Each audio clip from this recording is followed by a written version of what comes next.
आए रोज नित नए तनाज़ात का शिकार मुफ्ती अब्दुल कवी से। अच्छा कवी साहब, मुफ्ती तो मैं आपको कभी भी नहीं कहूँगा, ये फरमाइएगा कि पिछले दिनों आपकी एक डांस पार्टी की वीडियो वायरल, बहुत ज़्यादा हैशटैग बने हुए थे, ये फरमाइएगा पहले सबसे डिसाइड कर लेते हैं फिर बात करेंगे कि क्या वो वीडियो असली है या नकली। देखें, सबसे पहले तो जुनैद सलीम साहब, आपको पता है कि ये दौर है एआई का दौर, आर्टिफिशियल इंटेलिजेंस। हाँ जी, 2026 में हम जी रहे हैं और पगड़ियां उछालना लोगों का मशगला बन गया थ्रू एआई। आप देख लें, ट्रंप की वीडियोस आ गई, राखी सावंत की आ गई, एक और चश्मे वाला एक्ट्रेस है उसकी आ गई, और पता नहीं ना जाने कितने लोगों को जो बदनाम करने की कोशिश की है। मैं समझता हूँ ये एआई हमारी जिंदगियों में जहर भर रहा है और खतरनाक से खतरनाक जो है वो खतरनाक से खतरनाक तरफ ले जा रहा है। अब आ जाएं आप मेरी वीडियो की तरफ। तो जुनैद साहब, मैं हल्फन कहता हूँ ये बात, मैं कसमन कहता हूँ, ये सच्चे दिल से नेक नियति से मैं कहता हूँ, पूरी दुनिया मुझे सुन रही है। मेरी वो वीडियो 100% नहीं बल्कि 110% असली है।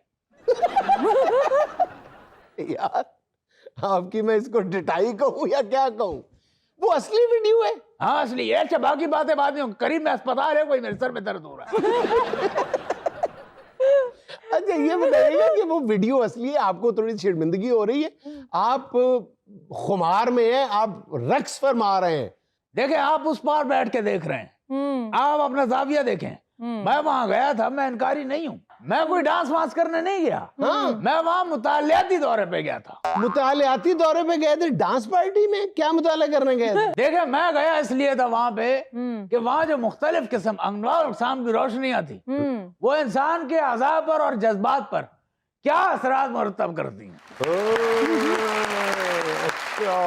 ऐसी बातों पे तालियां नहीं बजाते, गालियां देते। ये कौन सा मुतालिया करने गए थे आप? देखे, आप बेटा बहुत अभी छोटी हैं, आपको नहीं पता। मैं मुताला ये करने गया था, आपने सुना होगा कि वो उम्र लगी पब्बा पार। वो पब्बा पार का मतलब मैं बताऊं, आपको नहीं पता होगा, पंजों के बल। अब सारी जिंदगी आपने पंजों के बल गुजार दी, लेकिन वहां पे 3 घंटे कैसे गुजरते हैं मैं ये देखने गया था। उम्र नगियां पब्बा पार का मतलब समझने गए थे आप डांस पार्टी जनाब।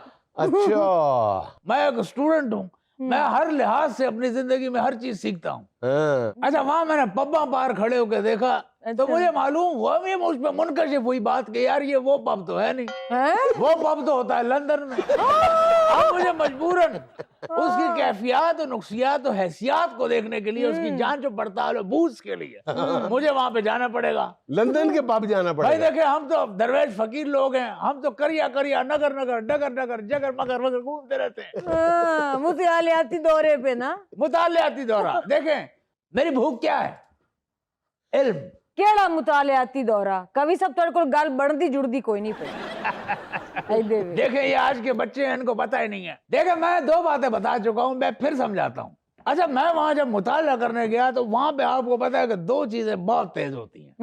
एक स्पीड ऑफ लाइट यानी कि रोशनी की स्पीड, और एक स्पीड ऑफ साउंड यानी म्यूजिक की रफ्तार।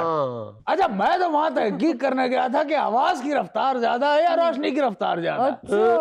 वो तो मेरे पास एक खातून जब आई तो मुझे पता चला कि मेरी तो इन दोनों से रफ्तार ज्यादा है। अच्छा और जिसने मेरी वो वीडियो बनाई और लीक की है, वो मेरे पैरों के कैमरे के शॉट नहीं ले सका। क्यों? उसमें क्या था? उसमें मैंने पैरों में जंजीर बांध के रक्स किया। आप अजोला चलो, रक्स से मस्ता चलो। अच्छा मैं तो जुनैद साहब फैज के इस मिसरे की वहां तशरीह तलाश करने गया था, लेकिन शूमी जुल्म किस्मत ने देखी कि वहां पे मुझे जालिब साहब का भी मिसरा मिल गया। क्या? के रक्स जंजीर पहन के भी किया जा सकता है। कभी साहब आप जो कुछ करते फिर रहे हैं, कभी आपको लम्हे भर को भी पशेमानी, परेशानी, शर्मिंदगी नहीं होती महसूस? बिल्कुल नहीं। तो आप 2 घंटे इन मिसरों की तशरीह तलाश करते रहे? नहीं देखे, आप बात को गलत समझ रही हैं। ये तशरीह मुझे फैज और जाले साहब की तो 15 मिनट में मिल गई थी, मैं तो ये समेट के जाने वाला था। अच्छा फिर? पीछे से खातून की आवाज आई, कभी साहब ये फैज और जाले साहब की आपको तशरीह मिल गई है, स्टीरियो नेशन की नहीं मिली। नचांगे सारी रात सोने ओए कर लो थोड़ा सा प्यार सोने ओए कर लो थोड़ा सा प्यार। कभी साहब क्या चवले मारते जा रहे हैं, सीधी बात है, आप डांस पार्टी में डांस करने गए थे। मैं वहां डांस करने नहीं गया था, मैं योगा करने गया था। हाँ, योगा चलो, ये करने। नया। आपको योगा की अफादियत का बिल्कुल अंदाजा नहीं। अच्छा, ये अब योगा करते हुए पकड़े गए? जी, मुझे तो अनवार इकसाम के आसन आते हैं। अच्छा। मैंने यहाँ 2-4 आसन दिखा दिए ना, भला हो जाएगा सबका। हाँ, मुताला करने मुफ्ती कभी ऐसे नहीं जाता इधर उधर, हाँ। कोई वजह होती है। कवि साहब ये कौन सा योगा था जिसमें आप सर से पांव तक थिरक रहे थे? पहली बात तो ये थिरकना ऐसा नहीं होता, थिरकना ऐसा होता है।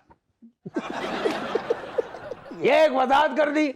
दूसरी बात, मैं थिरक नहीं रहा था, मैं कपकपा रहा था।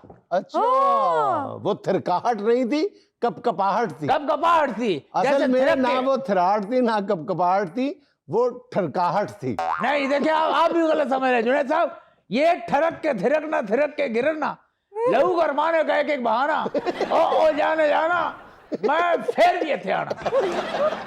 कवि साहब आपको जरा बराबर शर्मिंदगी महसूस नहीं हुई जब से आपकी ये वीडियो सामने आई है?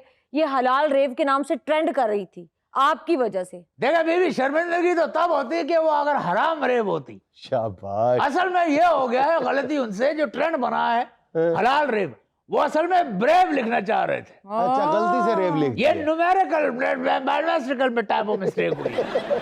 कवि साहब मैं तो इस नतीजे पे पहुंची हूँ कि ये जो ऊट पटांग हरकतें हैं ना, ये आप जानबूझ के करते हैं ताकि आप लाइमलाइट में रहें, आपको सस्ती शोहरत मिल जाए। देखा बीवी, एक बात बताऊं, सस्ती शोहरत मेरी मरून है मेहनत है। सस्ती शोहरत को मुफ्ती कवि की जरूरत है, मुफ्ती कवि को सस्ती शोहरत की जरूरत नहीं। ये चीजें जो मुझसे जोड़ी जाती हैं ये हो जाती हैं। मैं तो बच्चा हूं, मेरे को पता ही नहीं, मैं हो जाता है। अच्छा बहरहाल जुनैद साहब, जाते जाते एक बात बताऊं, ये जो सस्ती शोहरत है ना, ये पड़ती बड़ी महंगी है। शुक्र है आपको इतना तो एहसास हो गया। लेकिन कोई मसला नहीं, मुझे कबूल है।